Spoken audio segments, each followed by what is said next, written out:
When players are training or they're in games, most of the coaching points and observations that come from the sidelines are how players are reacting to the ball or the other team. What we miss, and probably even sometimes even more important, is how they're reacting to their teammates.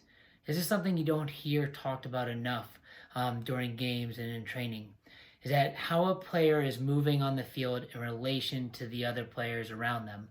Now, you hear this sometimes when it comes to not bunching up or not being too close to each other, but really that's just about kids not being close to each other and just spreading out. In reality, we don't talk a lot about how one player should move based on how another player should move. So if one player pushes inside, does the other player move outside? Do they recognize that? If a player steps to a ball, how quickly does a supporting player step with them?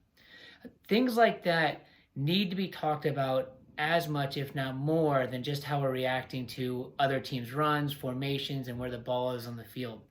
This takes a really sharp focus during training to talk about. So coaches really need to be aware of, are we coaching this throughout training sessions and during games? When the kids are playing and they're moving, are we not just communicating with them and talk with them about how they're moving in relation to the ball and the other team, or staying marked up or covering dangerous space, but also how they're reacting to other players around them on their team? That is, for me, one of the most critical things where teams really doing well as a group, both attacking and defending. And this starts with awareness. So when you're in training and your players are working in small sided games, one thing you should be looking at is if they're paying attention, looking at to where their teammates are and responding to it. If they seem like they have what I call ball blindness and they're only moving in relation to the ball, then they're missing a big portion of the game. So when they're attacking and they're moving, are they seeing where their teammates are making runs to and moving into, and then filling that space to make sure that the team keeps good shape?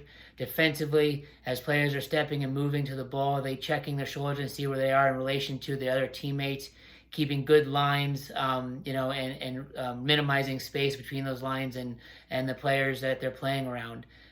Things like that are critical to be talking about as well.